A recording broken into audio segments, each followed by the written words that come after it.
Welcome back. और programme के इस हिस्से में रहनुमा Peoples Party barrister Aamir Hasan इस वक्त हमारे साथ मौजूद हैं। बहुत शुक्रिया आपके वक्त का। सबसे पहले कल जो है वो 190 million pound Al-Qadir trust case का फैसला आना है और फैसल वाडा साहब जो हैं उनकी अभी एक बड़ी हंगामी प्रेस कॉन्फ्रेंस वगैरह भी थी और उन्होंने कहा कि कल भारी पीटीआई जो है उनको उनकी कन्विक्शन इसके अंदर हो जाएगी। क्या माहौल बनेगा, आगे की सूरत हाल क्या बनेगी और आप क्या समझते हैं इस केस को लेकर?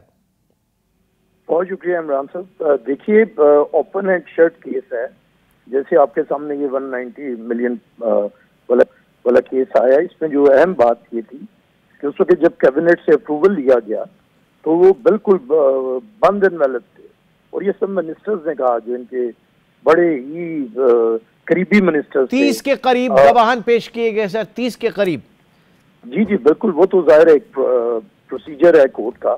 हाँ। उसके अंदर तो जितने ज्यादा होते हैं विटनेसेस उन्हें तो कोर्ट उन्हें लेके आता है अदालत में। लेकिन जो अहम बात है, इसका जब अप्रूवल दिया गया तो मिनिस्टर शेख रशीद से लेके फवाद चौधरी तक और फैसल वाडा से लेके और मुराद सईद तक सब ये कहते थे कि हमें तो पता ही नहीं कि लिफाफे के अंदर क्या था। हाँ। और हमसे अप्रूवल ले लिया गया।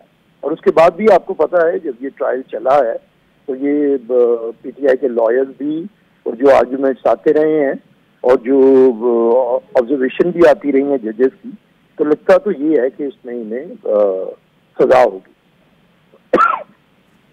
अब इसके जो सियासी मंजरनामा है और स्पेशली जो इस वक्त मुज़ाकरात की बात हो रही है, बज़ाहिर जिसमें संजीदा कोई बहुत ज्यादा एलिमेंट भी हमें नजर नहीं आ रहा, उसका इस पे कुछ असर पड़ेगा?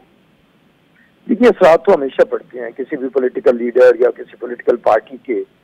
जब हेड को कोई भी सजा होती है तो उस पॉलिटिकल पार्टी पे भी असरात आते हैं और यकीनी तौर पर पाकिस्तान की सियासत पे भी आते हैं।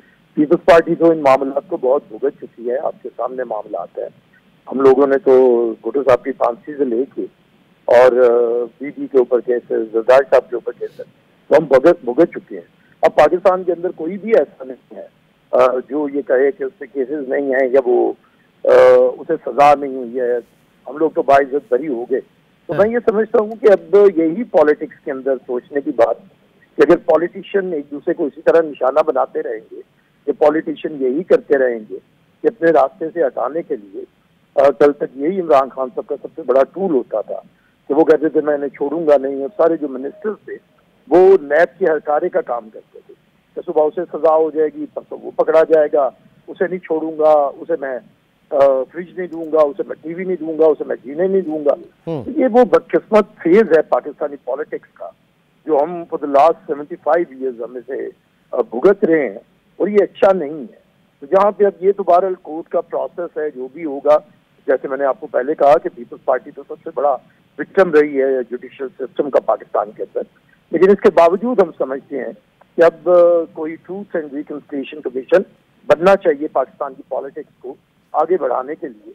उसमें ये चीजें आए कि इदारे काम करते रहें, अकाउंटेबिलिटी भी होते रहे, लेकिन ये ना हो कि पाकिस्तान के अंदर सियासत को रोका जाए या पॉलिटिकल मैनूवरिंग के लिए या आर्म ट्विस्टिंग के लिए नैब को या ऐसे इदारों को इस्तेमाल किया। अच्छा, अब आगे जो है जनवरी का महीना बहुत इंपॉर्टेंट इस हवाले से, क्योंकि 20 जनवरी की भी तारीख है, फिर वो 31 जनवरी की एक डेडलाइन जो है वो पीटीआई लेकर बैठी हुई है। ये बताइए कि इस वक्त हुकूमत, आप भी जाहिर है कि उस कमेटी में पाकिस्तान पीपल्स पार्टी भी उसमें शामिल है, तो ऐसा क्या रिलीफ देने का है या मुज़ाकरात की कामयाबी के लिए जो हुकूमत अकोमोडेट कर सकती है, या फिर उनके डिमांड जो हैं वो तो बल्कि उल्टा ये कहा जा रहा है कि पीटीआई कोई एनआरओ नहीं देगी हुकूमत को, तो मुज़ाकरात हो किस बात के ऊपर रहे? बस यही आप खुद अंदाजा कर लेंगे। हमारे जो पीटीआई के दोस्त हैं इनके ये वतीरा है, ये हुकूमत में भी होते हैं तो कहते हैं हम किसी को एनआरओ नहीं देंगे, और अब ये जेलों के अंदर हैं फिर भी यही कह रहे हैं कि हम किसी को एनआरओ नहीं देंगे। तो अब ऐसे जहन के साथ क्या बात की जाए? अब मेरे ख्याल से वो एनआरओ मांग रहे हैं और वो मांगे दौल है, ये कोई बात नहीं है। उनकी टीम भी जो मांग रही है उसे को एनआरओ इन्होंने प्रोपेगेट किया था। और मैं फिर कहता हूँ कि मैंने ट्रूथ एंड रिकंसिलिएशन कमीशन का कहा है। एनआरओ जो बीबी चाहती थी वो यही था पाकिस्तान की सियासत के अंदर कि सर आप बड़ी आइडियल पॉलिटिक्स की बात कर रहे हैं सर, आप बहुत आइडियल पॉलिटिक्स, आइडियल हालात की बात कर रहे हैं, ट्रुथ एंड रिकंसिलिएशन कमीशन की बात कर रहे हैं। यहाँ पर तो हालात लोग 20 जनवरी मतलब ट्रंप जो है वो अपना ओहदे सदारत के ऊपर आने के बाद पहला पॉलिसी बयान क्या जारी करते हैं ऐसा, और पाकिस्तान उसमें कहीं नज़र भी आ रहा है या नहीं आ रहा है। हमारे यहाँ तो माहौल ही बिल्कुल मुख्तलिफ है इस वक्त। देखिए अगर तो ट्रंप के ऊपर उनका तकिया है तो फिर उन्हें करने दें सियासत। क्या ट्रंप अपनी अदालतों में सजाएं माफ नहीं करवा पा रहा? वो इस वक्त सजा याफ्ता पहला प्रेसिडेंट है अमेरिकन हिस्ट्री में जो कि एक सजा याफ्ता शख्स है। तो जो अपने मुल्क में अपनी सजा खत्म नहीं करवा पा रहा, वो पाकिस्तान में आके किसी दूसरे पॉलिटिकल लीडर की कहे तो इन्ना लिल्ला पड़ा जा सकता है ऐसी ज़हनियत के ऊपर, जो कल तक कहते थे कि हम गुलाम थोड़े हैं और आज कह रहे हैं कि गुलामी के जरिए हम जेल से बाहर आएंगे। तो मैं इसलिए कह रहा हूँ जो आपने कहा, देखिए पॉलिटिक्स जो होती तो आइडियलिज्म पे है और ये फिर ग्राउंड रियलिटी होती है, और पॉलिटिशियन को आइडियलिज्म और ग्राउंड रियलिटी उन दोनों के दरमियान चलते हुए किसी कॉमन पॉइंट पे इकट्ठा होना होता है। तो जो मैं बात आपके सामने रख रहा हूँ ट्रूथ एंड रिकंसिलिएशन कमीशन की, वो आइडियलिज्म तो है लेकिन उसी से रास्ता निकलेगा ग्राउंड रियलिटीज को बेहतर करने के। तो आप समझ रहे हैं कि इस मौजूदा जो हमारी पॉलिटिकल लॉट, जो हमारे सियासतदान हैं, और इस वक्त ये एक जो तनाव का सा माहौल है उसमें कोई इतना बड़ा जिगरा पैदा करेगा? देखिए करना तो चाहिए। पीपल्स पार्टी हिस्सा है, आपको पता इस कमेटी का जो भी मुज़ाकरात हो रहे हैं, तो पीपल्स पार्टी तो सपोर्ट करती है क्योंकि ये बीबी का ही ये ज़हनी था कि पाकिस्तान के अंदर साउथ अफ्रीका के तर्ज पे अब ये चीजें हो जानी चाहिए। देखिए इमरान साहब, मैं एक बात आपके सामने रखता हूँ कि हमारे आर्मी चीफ साबिक थे बाजवा साहब, उन्होंने भी कहा था कि हमसे गलतियां हुई हैं पॉलिटिक्स में हाथ डालने से, अब हम ए पॉलिटिकल हैं।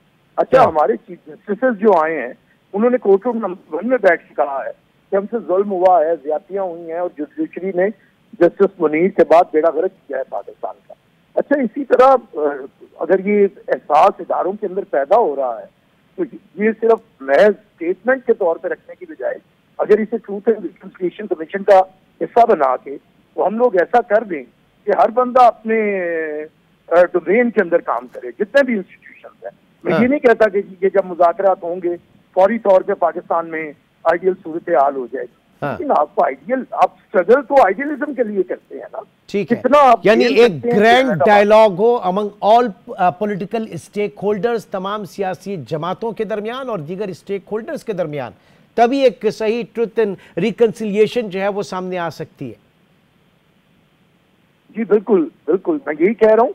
और दूसरा सबक भी सीखना चाहिए, ये मुकाफाते अमल है कि जो कल तक कह रहा था मैं किसी को नहीं छोड़ूंगा, आज वो खुद छूटने के लिए मेहनतें कर रहा है। तो पीपल्स पार्टी ने तो सबको भुगता है, जो हमारे पहले मुखालिफिन थे वो हमें जेल में कराते कराते फिर उम्र कैद की सजाएं उन्हें होती रहीं, और आज ये जो हमें कह रहे थे कि बंदूक की पे है, आज वो मुसीबत में है। तो इसलिए पीपल्स पार्टी को देखिए, हमने शहीद भुट्टो जैसा लीडर खोया है, शहीद मोहतरमा बेनज़ीर भुट्टो को खोया है।